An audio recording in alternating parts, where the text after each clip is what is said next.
Well,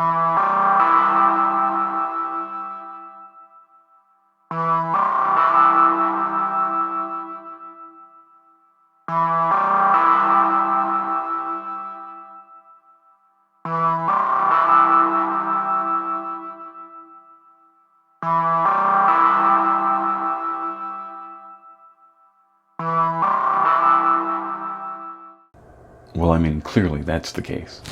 So as crazy as it may seem, Dollar Tree has their own line of action figures. And I'm not referring to like some cheap knockoff little dollies or knockoff military action figures. I'm talking about an entire branded line with lore and their own special little web page on the Dollar Tree website. And they even have their own cartoon show, which I've only watched a few seconds of, but I will shamelessly plunder for the purposes of this video. So, the real question is, are the figures any good? So let's find out together.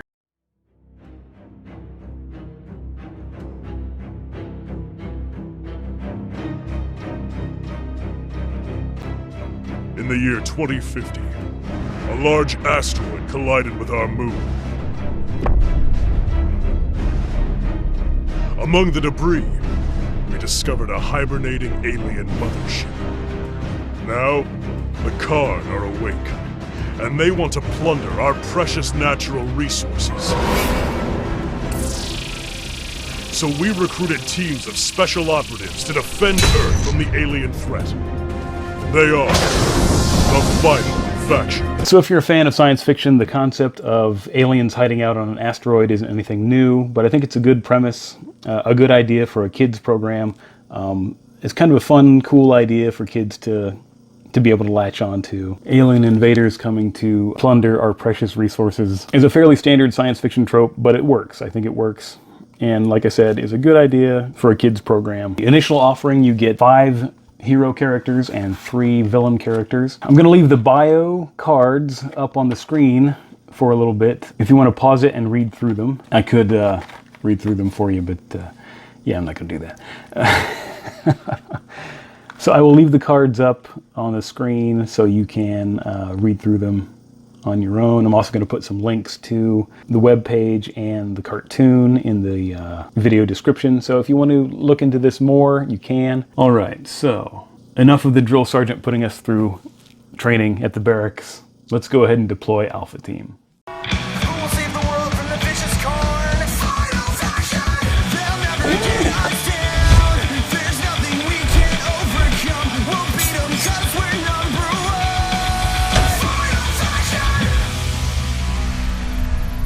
Okay kids, now comes the fun part, unleashing the final faction. As you can see, fairly standard action figure packaging, the blister on the front and the bio cards on the back, which I very much enjoy, especially the clip to save little bit in the corner there. Brings back old memories of G.I. Joe figures from the past. So first off, we have leader of the team, team leader, Sergeant STEADFAST. Basic articulation again on these lines, but it is a dollar figure line. Comes with a rifle, pretty cool looking accessory. I like the fact that the fingers, the hands are molded to actually hold the gun and go in the trigger as well. That's pretty cool, holds it at a weird angle, but that's all right. And he also gets this rather imposing, menacing looking helmet that could probably pass for a bad guy's helmet if you... I dig it though. Next we're going to look at Shift. She apparently has some low-level psychic powers and able to detect danger, or a sort of spider sense, if you will. The only complaint I have about her, actually I have 2 complaints. Her little swords on the back don't actually come out. I'm kind of disappointed in that accessory, and that's the only accessory she gets, so you're kind of stuck if you just buy the basic figure. Still a good figure though. No complaints on the figure itself, just the accessories are a little lacking there, but at least you get accessories. Will she stand up? We'll see. There we go. All right, then I'm going to look at Steel, Sergeant Steel. I have had to wiggle in the wing jetpack thingy to get it to go in there. Wiggle it in a little bit, but yeah, it works. I like him too. Pretty cool. Good design. Like I said, paint jobs are kind of lacking, but I mean, they're not terrible, but as you can see around the headband area, they kind of didn't go all out on that. But I do like the metallic armor tone and all that. That works pretty good. And I knocked shift over again. Will he stand with his wings on? Hard to say. We're going to take a look at RUCK. I like how everybody gets a kind of a cool code name: STEADFAST, Shift, Steel, and then RUCK. I don't know what that's supposed to stand for. Rucksack? I don't know exactly. The interesting thing about RUCK is he's got all these extra little plug-and-play parts. I will discuss that here in a little bit, but his main accessories are like an ammo pack on the back and his shoulder-mounted cannon, which as you can see, there's another peg on here, and I'm guessing that is for other accessories to plug into as well. We'll take a look at that here in a second. All right, and last up on the hero side is the A.C.R.M, Augmented Combat Rescue Mech. I'm really enjoying that there's a mech in the show, although it's more of a drone piloted from a outside source, externally piloted by a character called Boyd. As you can see, it also has the sort of plug-and-play features. No real accessories with this figure. It's a cool mech on its own. Not a great mech, but pretty cool. And yeah, one of those where you can, lots of ports for weapons and accessories and all that good stuff. So yeah, all in all, a pretty cool looking crew right there. I am enjoying that. On the villain side, you start out with 3 figures thus far, 3 characters. Your standard enemy drone, very menacing, a basic foot soldier of the Kharn Empire. I believe I'm saying that correctly. That's Kharn. Kharn, not to be confused with Kincorn Kharn, not to be confused with that other famous spacefaring villain. Kharn! Yeah, that's the one. It's not that guy. It's not that guy either.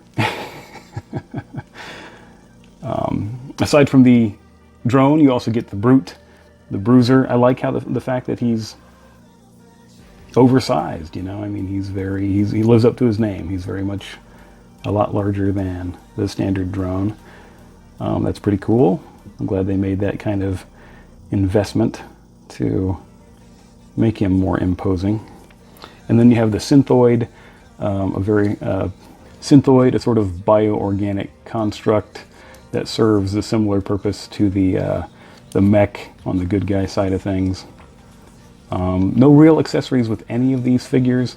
These are definitely ones that you have to purchase more accessories for, which isn't a terrible deal. Those are also $1 a pack, and we'll get into that here in a second. Okay, as I mentioned, one of the other items you can pick up are also for $1, are these additional weapons packs. A lot of them are kind of character specific. They say they work with all Alpha Team characters, but you kind of know what characters they had in mind when they designed them. That the Air Assault is for all mech characters. The Air Assault pack is designed for the mech character to give him, you know, additional flight capabilities. They even have a little rundown of what each item is and what it does on the back, which I thought is pretty cool.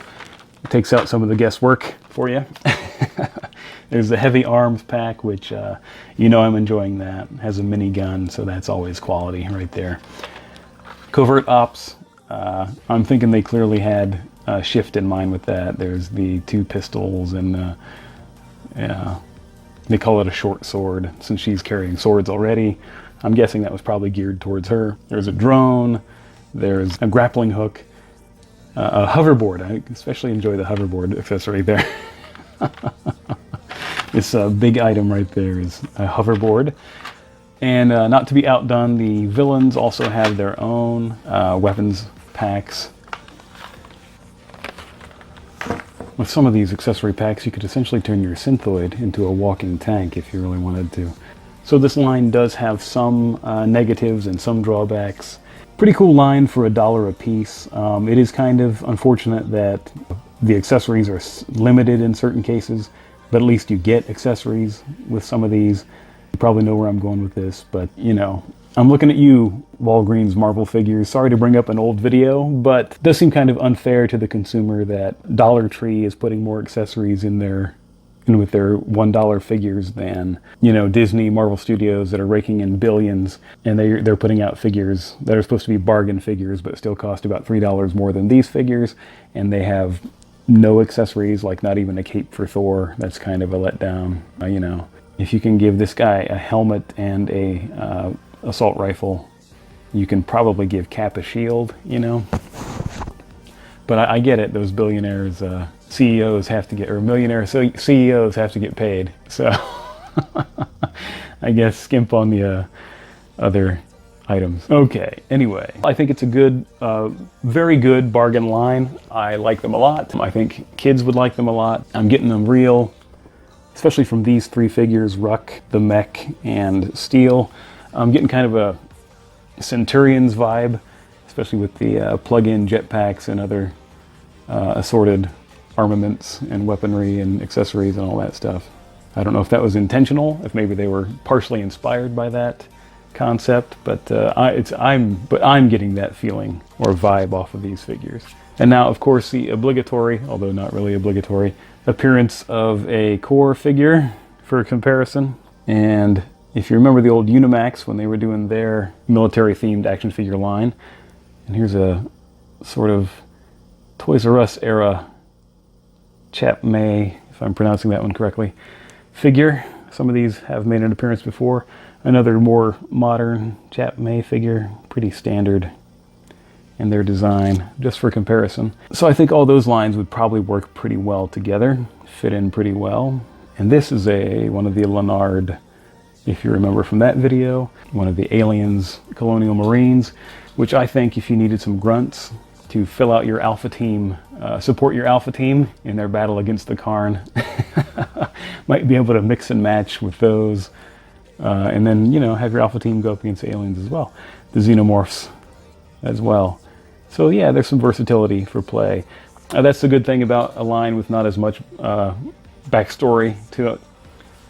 Not as much backstory to it is that you can kind of make it up yourself if you really wanted to. You know, your kids could make up whatever story they wanted to for all of this stuff if they wanted to just integrate them in with their other action figures. Again, yeah, I realize they're not articulated, and maybe the paint and all that, they aren't super fantastic compared to like G.I. Joe figures, but G.I. Joe figures also will cost you $13 off the rack. I think they're like $12.99 or something. So a kid could go in and do some chores and take their allowance money, if that's even still a thing. Do kids still do chores for allowance money? I don't know. But if they did, they could go in and they could purchase, you know, basically $5 or $10 for mowing the lawn or doing dishes or whatever, and they could pretty much have an entire army. And, you know, knock Steel over again. It wouldn't take a whole lot of cash to complete their collection, and I think that is a pretty good deal. So yeah, you could use these play along storylines, or your kids could, or you, whatever, no judgments, or you could, you know, they could make up their own storylines and integrate these figures in any way they saw fit, and you wouldn't be breaking the bank doing so. Also, if you need custom fodder or something like that, I know a lot of guys like to customize, and yeah, you'd have a nice cheap source of parts and weapons. Definitely the weapons, the accessory packs would come in really handy for that. So, I think I have gone on long enough about this. I think it's a good idea, a good concept, a good line, a good idea and a good concept, and it's executed pretty well. Not perfect, has its drawbacks, but still pretty good in the execution of this line, and I think it's a winner. So it gets my seal of approval anyway. So anyway, as usual, I think I've gone on long enough, and I will wrap this up by saying that I appreciate you watching. Thanks again. Always glad to have you here, and until next time, I will see you.